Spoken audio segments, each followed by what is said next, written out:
The Pantone color of the year for 2021 is Ultimate Gray paired with Illuminating, which is a bright yellow.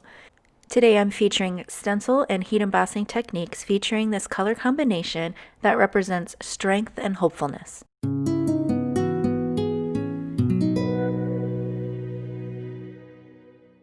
Here I have the Altenew Scallop Builder stencil. I chose this stencil because you can use two different colors, and I thought that that would highlight this color combination really well. I start off by taping my card panel, which is a 4 1/4 by 5 1/2 inch piece of Neenah Classic Crust Solar White 80-pound cardstock to the center of the stencil. Now, this is how I normally set up most of my stencils.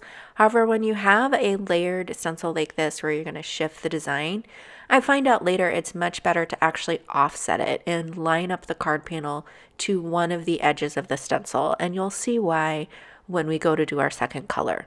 Here I have Altenew Crystite ink in Silverstone and one of Altenew's small blending brushes. I'm going to go ahead and blend the first color. I completed that off screen and I left a white space at the bottom so that would help my sentiment pop out. So you want to make sure that you clean your stencil. Here I'm just using a microfiber cloth because I need to place the stencil back onto my card panel and I don't want the ink to smear.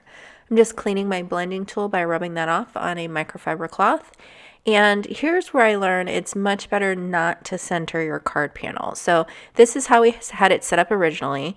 You can see that my brain is trying to figure this out, you guys. So normally I want to make sure that I have the whole pattern, the whole stencil pattern on the card panel. I'm not going to be able to do that because I centered the card panel. So what I need to do is actually shift the stencil to the left or the right, but I'm going to lose so much of the pattern, which is what you can see here. So it's a good thing I left that empty space at the bottom, but there's just a small sliver down the right-hand side that is not actually going to be stenciled. So that means I'll need to trim down my card panel. Before I ink up the panel, I'll re-ink my WOW embossing pad with the WOW ink pad refill conditioner and freestyle tool. So this is just a roller ball with the embossing ink inside the vial, and you just rub it over your ink pad. I love to do this before I ink up a stenciled panel like this because you want to have a nice juicy ink pad to get the best result with solid embossing. So you just want to press this down. You don't really want to swipe it over your stencil because you run the risk of getting some embossing ink kind of spreading underneath your stencil, which is going to give you a distorted image.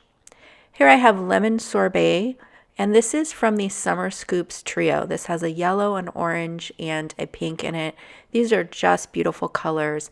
If you joined us for the WOW World Card Making Day Hop, I used this trio for those cards. So if this is on my own channel, I'll link it in the top right-hand corner. I'm not sure if I can do that on the WOW channel. If I can, it'll be linked in that top right-hand corner. I'll sprinkle on the Lemon Sorbet embossing powder and just very gently tap it. You don't want to tap it too hard, otherwise you'll lose the majority of your glitter. It'll just tap right off the card. So very gently tap it. You don't want to flick your cardstock. Now, I didn't wait long enough for the dye ink to dry that I ink blended on, and so I am going to get some yellow that is heat embossed on top of the gray, but it looked totally okay, so I was all right with that. The yellow is actually a transparent color, so that worked out. But ideally, you do want to make sure that that ink is dry before you sprinkle on your embossing powder.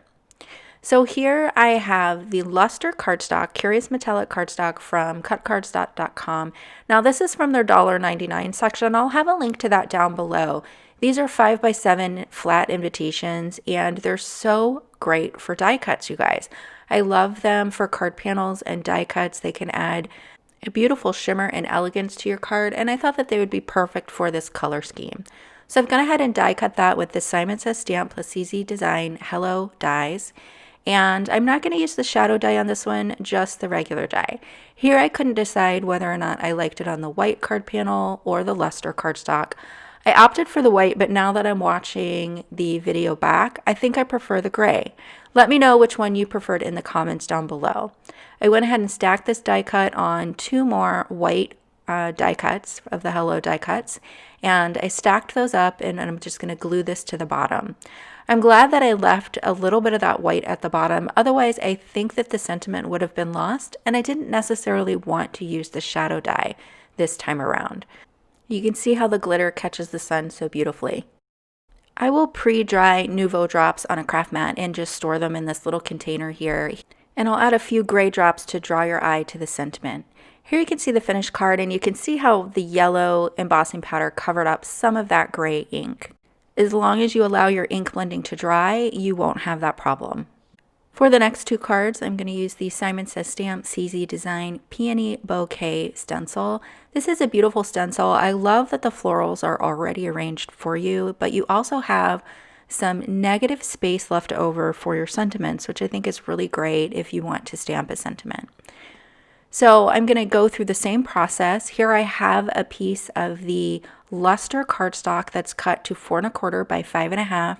I've taped on my stencil, and I'm just going to press the embossing pad down onto the stencil to make sure everything is good and inked up. Now, because this is gray cardstock, it's pretty easy to tell what's inked up and what's not because it will darken the cardstock. So it's pretty easy to see, and that's helpful because you'll know that you'll get a clean, clear image once you emboss this. I always forget that you can get a tone-on-tone look just by using your embossing ink in this way, and I have considered leaving it like this. Ultimately, I decided to sprinkle on the lemon sorbet embossing powder, and I did this with a white piece of cardstock as well. So we'll go ahead and heat set both of these at the same time. Sometimes it's difficult to see whether or not your glitter embossing powders are heating up, but you can see the glitter start to twinkle. The color may not change necessarily, but you can distinctly see that twinkle there, and that's how you know that the powder is melting appropriately. Always start heating from the back so that you don't blow the glitter off of the cardstock. At this point, I wasn't sure if I liked the gray card panel, which is why I did a white one also. Some of the glitter blends into the gray cardstock, so it looks a little patchy in its application, even though it's not. I got nice solid coverage there, but it just kind of blends in.